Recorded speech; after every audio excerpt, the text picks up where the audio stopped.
Bon, voilà le pot. On va l'ouvrir. Prendre un tournevis. Alors, tapez pas des grands coups parce que c'est le pot qui va éclater. Hein. Ah ouais. Alors, un petit coup comme ça avec la main. Non plus, comme ça. Il faut bien viser, hein, taper sur le plat, mais pas sur le verre. Pas terrible, pas terrible. Un peu plus cool, la pince. Bon, c'est peut-être la meilleure solution. Un peu plus long, mais enfin bon. Ça évite de péter le pot. Voilà. Donc, vous cassez les cailloux, mais bon, si c'est un petit morceau, c'est pas grave. Si c'est un gros morceau, vous le laissez. Hein. Passez attention, il y a des petits et des gros. Hein. Allez hop, toi, il est par-dessus là. Ouais, on va laisser comme ça.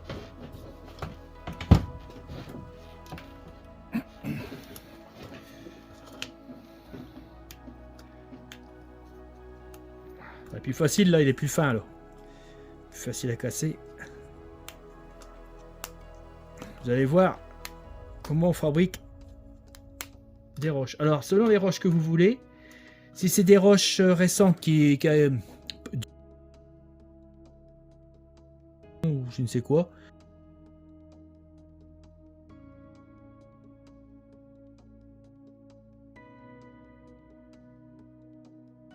on peut laisser les angles aigus ou graves. Après, moi, j'ai choisi un peu plutôt de la pierre entre angle aigu et les coins arrondis par l'usure ou autre. Après, c'est un choix ce que vous voulez faire. Bon, c'est sûr, si c'est une explosion récente, il vaut mieux laisser comme ça. Si c'est un mur, je pense qu'il faut laisser comme ça. Mais là, vu qu'elle remue la terre, l'explosion, dans la terre, il y a déjà des pierres qui ont été adoucies par le temps, la pluie, la glace, non, il n'y en a pas, parce que c'est une jungle. Quoi, peut-être peut-être qu'avant, il y avait une période glaciaire sur cette planète, hein, pourquoi pas.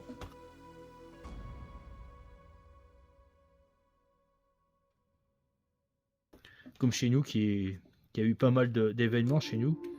Vous savez que chez nous, il y a eu 6 extinctions massives sur notre planète, dues à des catastrophes quelconques. Je crois qu'il y a eu des calderas, des astéroïdes, chocs avec des astéroïdes. Et il me semble qu'ils ont même trouvé une vie qui a été éliminée, je me rappelle bien, due par une explosion d'une étoile très proche.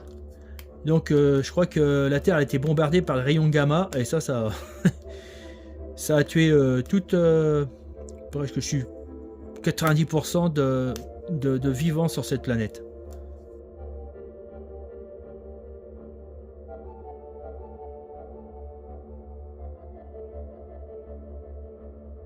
C'est intéressant de savoir parce que ça peut aider fortement dans la construction du diorama.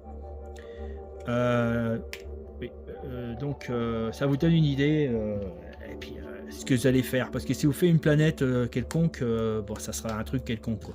Mais si vous essayez de laisser une histoire sur cette planète en laissant peut-être une petite fiche en dessous et puis essayer de créer des sédiments, des rochers qui sont les blocs de rochers, même plus que ça, on appelle ça les couches rocheuses qui s'entrechoquent.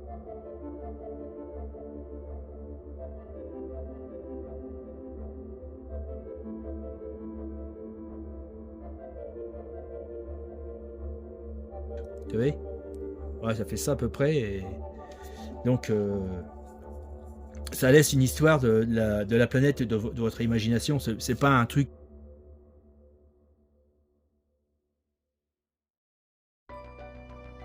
tout con qu'on fait sans prendre en compte la météo, le passé de cette planète, l'usure du sol. Est-ce qu'il y a eu une période glaciaire, comme je vous ai dit à l'instant, ou est-ce qu'il y a eu une période douce, comme chez nous en Picardie donc voilà. Est-ce qu'il est là, là, la mienne, elle est dans une période tropicale.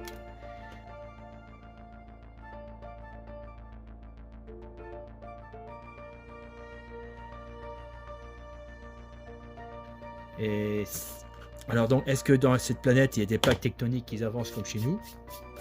À savoir que là, la France, là où elle est située, je parle de la France, l'Europe, d'après ce que j'ai compris, elle s'en va vers les États-Unis. Donc elle remonte par le haut, elle va passer par le pôle Nord. Donc ici, sur quelques millions d'années, bah, ici, ça serait il y aura de la glace sur une épaisseur d'1 kilomètre au-dessus de moi, quoi. Voilà, c'est l'évolution de la planète, qui est très intéressant à savoir.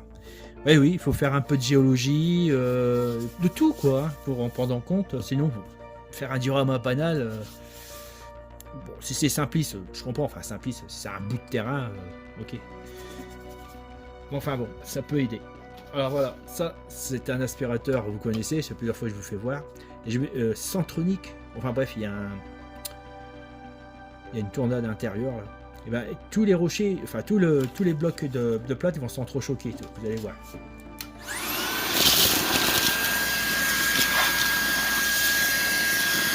Bien sûr, si ça se bouge pas, les blocs ils sont trop épais. Merde. Alors, on va faire un plus simple. J'espère qu'il y a des petits cailloux, parce que c'est vrai qu'il y a quand même des gros rochers, hein. Bon, après, je peux passer une passoire pour faire un tri par rapport au gabarit, au diamètre, à l'épaisseur, on va dire, dimension. Peut-être casser un peu plus parce que il y a trop de gros rochers. Alors, le moyen le plus rapide, j'ai pas pensé, mais c'était plus simple, plutôt de l'aspirer puis que ça se bouge. Ah, oui, effectivement, ça se bouge parce que là, on va remettre dessus.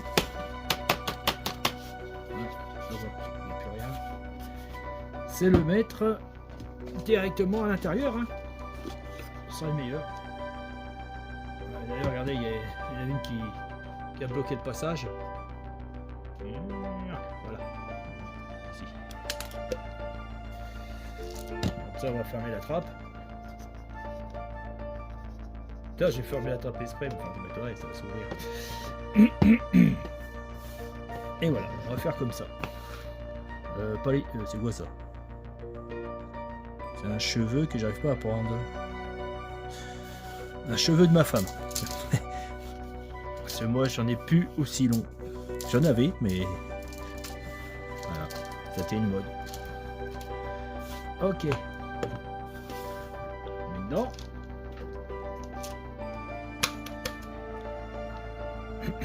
on ferme.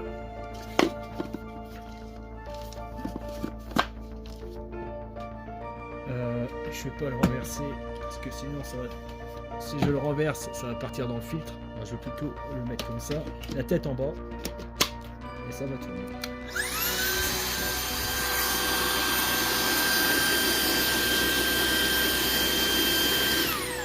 Il y a un problème. J'ai pas fait comme il fallait. C'est tellement lourd, ça tourne pas.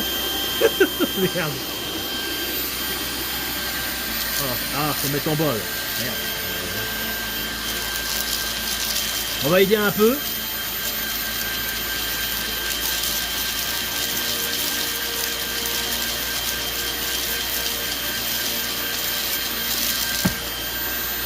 Bon là j'ai fait à peine 1 minute, mais la dernière fois ça a été plus long que ça.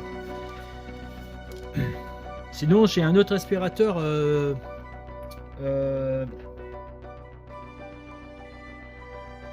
plus gros. Peut-être essayer avec votre aspirateur plus gros puis laisser tourner parce que là c'est tellement lourd qu'il a du mal à le faire tourner tous les caillasses.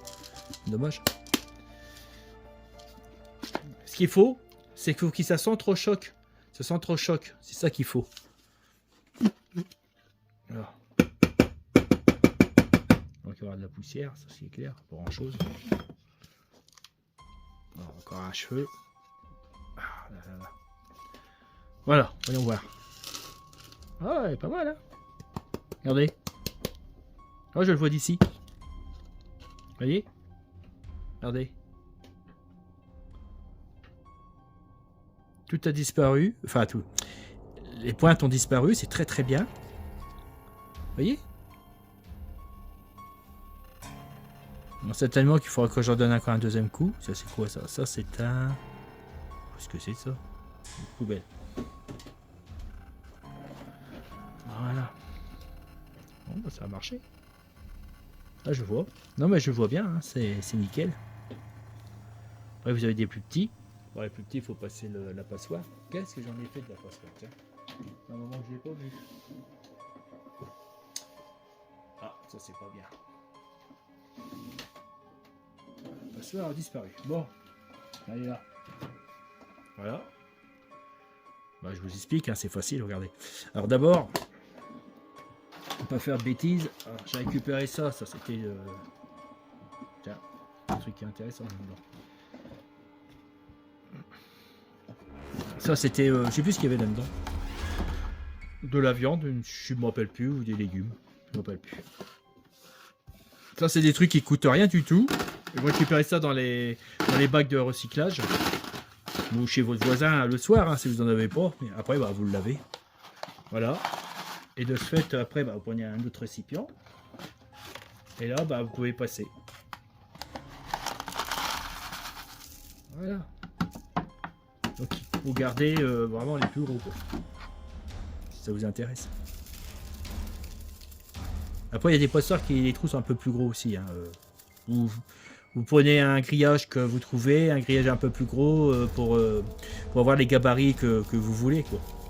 Donc, en fin de compte, quand vous prenez une passoire, à savoir, vous gardez les dimensions. Alors ça, ces dimensions-là, vue d'œil, c'est de être du 2... Entre 2 et 3 mm. À tous les cailloux supérieurs à 3 mm, ils passent. Donc, c'est... non, supérieur égal. À tout ce qui est inférieur à 3 mm, inférieur égal à 3 mm, ça passe par le trou. Voilà, c'est les mathématiques. Hein. C'est marrant. Hein, voilà. Voilà ce que vous gardez. Après, si vous voyez, si vous voulez des cailloux de 3 mm, il faudra une passoire encore plus fine pour les récupérer. Voilà. Et moi, ce qui m'intéressait, c'est cela. Ça m'intéresse, ça. Vous voyez? Là, c'est un peu plus gros. Là, pour me faire les projections de gravats, faut que je trouve une passoire encore plus... que les trous sont encore un peu plus gros. Ah, voilà. Après, bon... c'est tout simple, hein, vous mettez de la colle. La colle que je préparais, rappelez-vous. Colle à bois avec de l'eau. Et vous pulvérisez. Attendez que je redresse. Et vous pulvérisez ça ici. Et vous soupirez carrément les morceaux. Ces morceaux-là, je sais pas où je les ai récupérés. Si, je crois que c'était une récupération d'un des cratères que j'ai fait. Mais alors, par contre, j'étais moins embêté parce que là, j'ai en train de réfléchir. C'est qu'il y avait un fond, mais pas épais. Et là, je l'ai fait trop épais. Et c'est pour ça que je suis embêté de casser à la pince. Quand c'est un peu plus fin, c'est c'est sûr que vous aurez des cailloux beaucoup moins épais, quoi, je veux dire. Vous voyez ce que je veux dire? Et ça, j'ai complètement oublié quand j'ai refait ça. J'avais pas bien observé. Ah oui, surtout le diorama, c'est beaucoup d'observation des matières. Comment ils réagissent, qu'est-ce qu'on peut gagner. Tiens, par exemple, oh non, je vous ferai voir, c'est l'autre vidéo sur les plantes, parce que j'ai trouvé encore d'autres combines. Je vais peut-être prendre un marteau et taper dessus, mais bon, le problème c'est que quand on tape dessus, ça part dans tous les coins. C'est ça qui est chiant. Alors, sinon, il faut que j'aie une autre passoire. Ouais, je vais en avoir. Et oui, au fait, ça là, quand ça s'est arrondi, c'était pas avec l'aspirateur sans fil, c'est beaucoup moins puissant, c'était avec le gros. J'ai un gros aspirateur, je ne me rappelle plus de la marque là, avec le même système. Ouais. Ok. Bon, de toute façon, ça me dérange pas de trop. Bon, bah ça, ouais, on va le mettre dedans. Attention là, voilà. On tapote un peu. Voilà. Le reste, c'est vraiment de la poussière, c'est pas la peine, je garde rien. puis ça, tiens, il y en a qui sont passés à travers. Il faudrait que j'achète une autre passoire plus grosse.